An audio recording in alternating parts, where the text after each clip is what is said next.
I hear that we got some fan questions, so let's get to those. Hey, Chael. Quick question. Who is making more money? The guys fighting for the BMF title or the guys fighting for the welterweight title? On you, mate. Oh, who's making more money? So I got to guess. I don't know what those guys are getting paid. There is generally something known as a championship clause. Generally. Now, this is paid to guys and shown to guys purely out of respect. Let's say you have a contract. 5-fight deal, let's call it. Well, on fight number 3, you happen to become the champion of the world. You have 2 fights left. The organization generally will look at it and go, look, your value exceeds your contract. Even though we have a contract with you, your value now exceeds that. Should we get all the return on that? Or should you participate? We legally have the right to take all the return, but we ethically feel you should participate. Then they'll bring you back in. Give you a brand new shiny deal. It'll represent some points, pay-per-view, some incentives, things like this. Generally, that is done. And in Colby's place, because he was interim champion, I don't know if he would have already gotten one of those shiny new deals. Komara, I suspect, did get one of those, though I don't know. Every now and then, a guy will have to defend, and then he'll get bonused on the and there's something great like that. For the BMF, and I only offer this because I know how Nate Diaz operates. Nate would have gone in ahead of time and gone, here's what this is going to take to get me out of Stockton. And that would have been a very beautiful number, that I can tell you. George Masvidal came out to the media and said, I also have been given a very beautiful number. Now, that was kind of cool to hear only because George wouldn't have had to have gotten that. George had a contract. It was active. George wants to fight. George doesn't care if he's in a main event. He doesn't care if it's at Madison Square. I mean, however the whole thing works, George is in. So George is a guy that you could very easily take advantage of because you're asking him to do something that, oh, lo and behold, he wants to do. So the fact that George came out and said that he did get a bump because of the significance of this contest, I thought was a very cool thing. So if I was to guess overall who's getting more, probably the BMF. If DC and Stipe fought and then DC won, do you think that John Jones DC 3 would be on? Because how sick would that be? No, I don't think so. And I don't come to you with any insider knowledge. I just come to you with Daniel Cormier's word. His word was, I am going to do one more fight and I'm out. I'm done. Win or lose, I sure as hell want to go out on top. I'm going to do everything that I can. But either way, this is it. And I know it was very emotional when he said it. His children were even around. He even said, I asked little Daniel, can you back me for one more? I talked to my wife. Can you get through one more training camp and one more contest? And that could have very easily been John Jones. In this case, he wanted it to be Stipe. He felt that he made mistakes in that fight, which cost him a championship. I believe he even used the words, if he had an opportunity to right the wrong. And so, no, I think all of his focus is on Stipe, and I don't think you're going to get him back out there. I don't think that he has this grudge with John Jones that some people believe that he does. I think that came from a competitive nature. I think there was some resentment that John was breaking the rules and cheating. But I think that Daniel moved on. And it looks as though he has a new opponent. And he's got a new nemesis. And by the way, in fairness, in combat sports, nothing is bigger than the heavyweight championship. It's the one Hulk Hogan had. It's the one that Muhammad Ali had. It's the one that Mike Tyson had. The heavyweight champion trumps everything else. Hey, Uncle Chael. Big fan from Bahrain. So, GSP keeps telling that he would only take a fight that excites him and that would solidify his legacy as possibly the pound number one. So, I have a fight in mind for GSP, and I would like to know your thoughts. GSP versus Israel Adesanya. GSP did go out as the undisputed middleweight champion in the UFC, although he did give up his belt, and Izzy keeps saying that He's the two-time undisputed interim champion of the UFC. Why not unify it? I don't see why people are not talking about this. I think it would be an exciting fight. I think it would sell well, and I would like to know your thoughts. Well, you convinced me. I'm in. I mean, look, let's back up. GSP left that weight class. As a matter of fact, I'm talking about 185 pounds. As a matter of fact, not only did he leave the weight class, he only went to the weight class one time. And he didn't fully get there. He weighed in a little bit underweight, but it was close enough for the job that he was hired to do. And he promptly got out and started talking about 155. So do I think that you could package Adesanya versus GSP? Yeah. I had never considered that until you just said it. Do I think that maybe that's even a fight stylistically with the X's and O's that both guys would like, where Adesanya would see some opportunity and George would see some opportunity? Yes, I do. Also, never considered any of this until 4 seconds ago when you asked the question. But I must tell you, it would need just that. It would need packaged. It would need presented and marketed just right. I would have a similar feel to that fight being in the works and discussed as I did when Frankie Edgar and Conor McGregor started jawing at one another. There was something that just felt weird about Frankie telling us all, I am going down a weight class, then pumping the brakes to that, not even staying at the weight class that he originally was going down from, but doing the opposite and moving up a weight class. 20-pound spread in Frankie's case, and in George's case, where he's talking about going to 155 and taking on Khabib, and now all of a sudden he's going to 185, you've got a 30-pound spread, and I just think that you would have to tell that story and tell it very well. It seems like a little bit of a hard one. No means do I predict that that will even be discussed, let alone happen.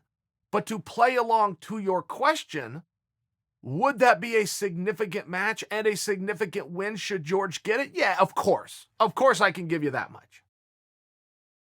Uncle Chael, Dustin Poirier has a featherweight victory over Max Holloway. He also has a 2019 victory at lightweight over Max Holloway. Why isn't he dropping down and taking that title away from him at featherweight? Thank you. Well, easier said than done. I mean, look, human beings, we don't get smaller with time. And to your point within that question, you pointed out the dates that those fights happen. And the second fight that you referenced, I should remind you, happened at 155 pounds. Dustin was long gone from 145. I don't know what Dustin walks around at, but I also don't know that he needs to go and chase a world championship with Max. I just don't know about that. It seems as though he's opened and closed the book skill-wise. How's it going to go with Max and Dustin? It seems like he answered that question. And I should mention for you, he's a top guy at 155. Even if he had big problems with Khabib, and you can't foresee him winning a championship, Khabib is talking about, I'm going to do 2 more fights and leave. I think that's a little premature, but I get Khabib's point.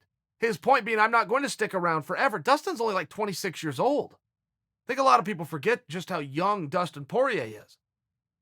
There's also a chance that they're going to play some musical chairs there. A lot of people think that Tony is going to beat Khabib. If he does, Tony's going to need an opponent. A lot of people are assuming that that's going to be Conor McGregor, but Donald Cerrone apparently has other things to say about that. So then you can start to get in the conversation of where the Justin Gaethjes fit in, but it does bring you back to Poirier. To make believe that Poirier is going to fight for a world championship, again, is very realistic. And to make believe that he's going to capture a world championship, particularly if you eliminate Khabib, and there's a few ways to eliminate Khabib. He may retire. He may go up to 170. He also may get beat. And you don't have to tell me which one of those you think is most likely or tell me that you don't see any of those happen. That's not what I'm saying. What I am suggesting for you is it's a very small pool at the top of 155, and Poirier, whether you've forgotten it or not, is one of those guys. Hey, Chael. At the press conference in Moscow that Conor McGregor recently held, he said that if he were to fight Frankie Edgar, he'd do it at catchweight 145. Given that he's willing to fight at 145, a fight to make for Conor that no one's really talking about is fighting for the 145 belt again against Holloway. I mean, not for nothing, he's probably one of the greatest featherweights of all time, undefeated in that division, and, KO'd Aldo in 13 seconds, had that phenomenal rise some years ago. What do you think about Conor maybe trying to fight for the 145 belt again, given that he just said he'll fight in that weight division? Okay, so did he actually say that? I never heard him say that. I'm taking that you've got this right. And the only reason I question that is you would have a bit of a complex statement calling it a catch weight of 145 when 145 is a weight class. I don't believe that could be called a catch weight. I think that would just be at featherweight, which is why I'm wondering if he did say that. Look, you have to be strategic when you're Conor McGregor. There's 2 or 3 good moves for you out there with a little bit of luck. And sometimes, okay, let me explain this. Conor McGregor at 155 is where you want to make the fights, and Conor simply cannot make 145 pounds. Now, before anybody gets in the argument that he cannot, but before you make that argument, he also should not. Conor has some very big things at 155, starting with Cowboy. Cowboy's a huge fight against McGregor. Then you factor in, is he going to go with a victory into a Khabib-Tony Ferguson matchup? Is he somehow going to draw out George St-Pierre? Or is he going to play the ace that he's got under his sleeve, which is the trilogy with Nate Diaz, which, by the way, will take place at 170? Is he going to get lured out by Masvidal? But again, you're talking about 170. So for Conor to even attempt to make 145 pounds, when the greater things for him to do and the bigger opportunities within this sport all lie up in weight, 55 and 70. I think that Conor was just talking. I don't think he would make the mistake of saying, I will do a catch weight and then declaring the catch weight of 145, which happens to be an official weight. I think maybe you misheard him. But either way, strategically, no. There is no reason that Conor should be going below 155 pounds. I was wondering, since it looks like we're going to get a DC Stipe trilogy, and I was thinking if DC won and the belt were vacated, who would fight for the vacated heavyweight belt? I mean, I know Francis probably would, but would Stipe, coming off of a loss to Daniel Cormier, be asked to fight again for the belt? Or would that not make sense? Yeah, so that's the big elephant in the room, right? And good for you for bringing that up, because I've considered that too. What happens if Cormier beats Stipe and then rides off into the sunset? You now have a vacant heavyweight title. It's very tough to tell me that you're going to put the 2 best heavyweights out there to fight for the vacant title and then tell me that Stipe Miocic isn't one of them. That's tough. It's also very strange if he had to go fight for a vacated title that was just his title, and then he lost the title, and the guy that he lost the title to retired. I mean, the whole thing gets a little bit complex. Whatever the answer is, I think that we would all gobble up and accept and do it in less than a day. Whatever that narrative became, I think that we would all, but for fun of this conversation, let's eliminate both players. Let's take Stipe out and Daniel went into retirement. I do see your argument to Ngannou. I absolutely do. I think you then start to have a little bit of fun with the conversation of, does Jon Jones move up? For me, it has always been a belief that eventually Jon will move up. Going to be very tough for him to be remembered in the conversations that he wants to be remembered in when this champ thing is going around and he didn't attempt or succeed at the champ thing. My own belief. I've never actually heard Jon say that, but I'm guessing. So if Jon moved up, I also can't foresee how he would move up without getting a title shot. There was some dialogue a week ago that he would move up to take on Francis. Now, I don't think that that was any more than barking a little bit to get a little bit of headlines like the addict needed, to get a little bit of a scratch through social media. But it does make me wonder, well, that sure be a cool thing. You're telling me that he's willing to move into a division that he's never fought in and he's willing to become a contender within the division, not just go into a world title fight? Get a lot of credit, at least from me. Hey, Chael. Me and Gabby here. We'd like to know, who's the biggest star in the UFC game right now? I'm fighting with about 200 people on Facebook right now, telling them Jorge Masvidal is the biggest star in the game. Gabby, don't you agree? Can you please let the people know? Well, what's happening to you and the lovely Gabby? I've got to tell you, that's a tough question, isn't it?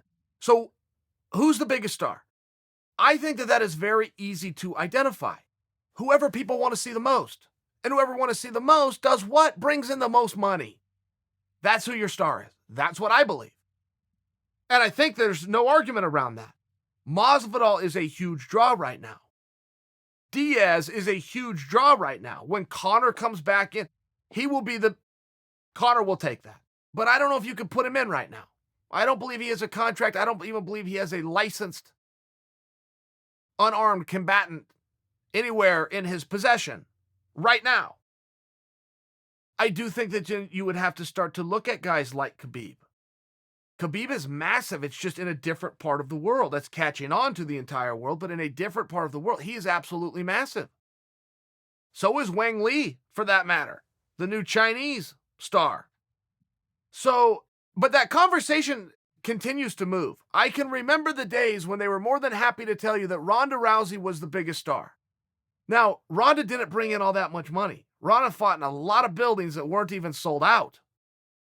Ronda's pay-per-view numbers were lied about as much as Floyd Mayweather's pay-per-view numbers, but they continued to say it, and there was a little bit of an argument, even though the numbers didn't back it up, which was she was the most likely to end up in an A-level movie. Oh, and by the way, did.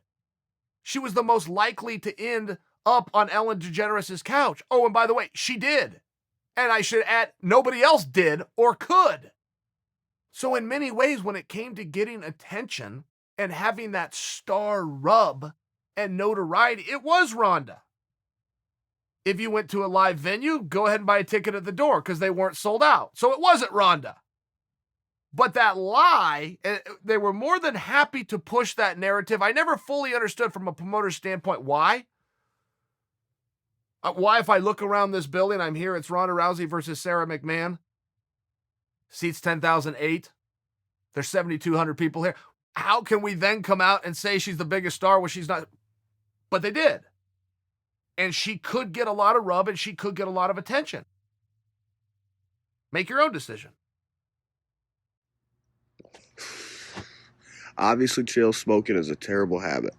I would think especially so for a high-level MMA fighter. Can you, off the top of your head, think of any legitimate big-name MMA fighters that have smoked cigarettes during their career? Thank you. Look forward to hearing from you. Well, Josh Barnett claims that he smokes cigarettes. I've known Josh for 20-some years and never even seen him in possession of a cigarette. So I think that he just finds something funny about telling people that. I will tell you a true story, though, was Kazushi Sakuraba. And not only did Sakuraba smoke cigarettes, Sakuraba would smoke cigarettes while warming up. He would do his warm-up, sit down before a fight, have sweat dripping from his brow, and light up a cigarette.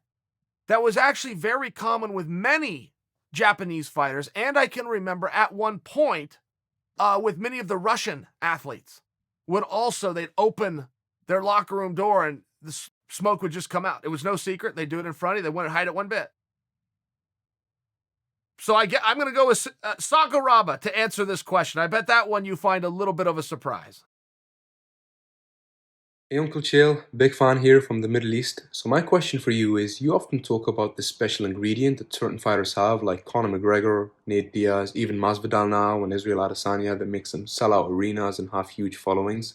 I'm just wondering if building an aura of invincibility around you qualifies as that special factor, because somebody like Khabib Nurmagomedov, even Fedor in his prime, there was always a language barrier there. They're not particularly known to have razor-sharp wits, yet they're huge names in their own right. Do you think building that image of being invincible is important, or do you think it's too risky to use as a marketing ploy? Because if you lose, all of a sudden that image is shattered. What's your thoughts? That's my question. Thank you.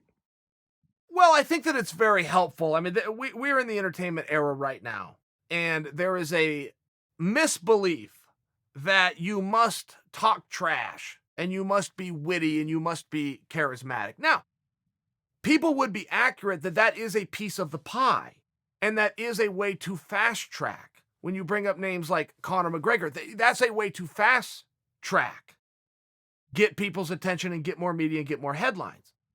I also like the example that you gave of Fedor, but he did have something that was very unique. I mean, he would walk out there like he was asleep. His eyes would barely lift off the ground. He would look ice cold. He had a slow walk and a slow approach. There was something there that you'd never seen before. There was something there that was very unique. I think that the same goes with Khabib.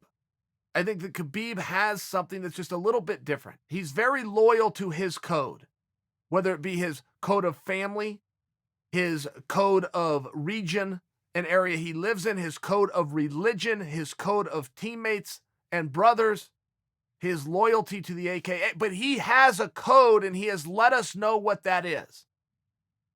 That's not society's norms, and it's not society's rules. It's Khabib's rules. But he will fiercely adhere to those rules, which quickly storytells. It character builds, and it gives you a hero-like-esque. All of the top stars will have some kind of esque. I love what you're saying about a aura of invincibility. If you can get it, good for you. I mean, Mike Tyson had that. He was scary as could be. He didn't say a whole lot, and when he did, he was barking something at you, and what he was saying was mean. He looked the look, he fought the fight. But that's a hard gimmick to get. That's just a tough one to get. There's some things that I would encourage you to stay away from. Here, I'll give you a fine example. You will remember Scott Hall and Kevin Nash from the world of professional wrestling. These guys, the NWO and all the stuff they did together. They were in the ring after a match one time.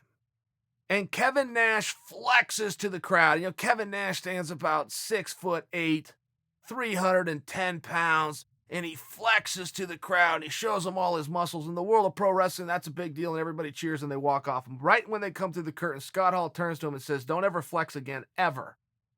The first thing to go in this business is your body. Do not make a living off of your body.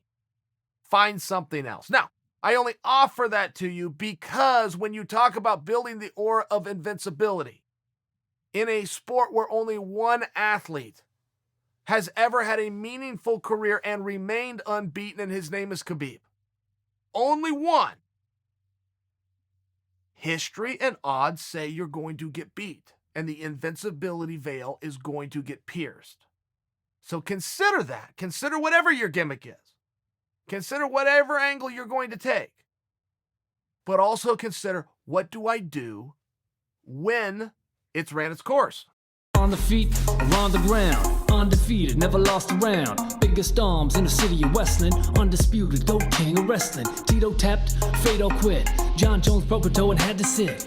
Anderson got mauled and bashed, and the bad guy made off with a bag of cash. Oh, and by the way, let me offer this. Chael knows just how good Conor McGregor is, and he knows into all this where Kevin Lee fits, but he'll never reveal the secrets to business. Uncle Chael, Uncle Chael, Uncle Chael, Iranami, Uncle Chael, Uncle Chael, Uncle Chael, the bad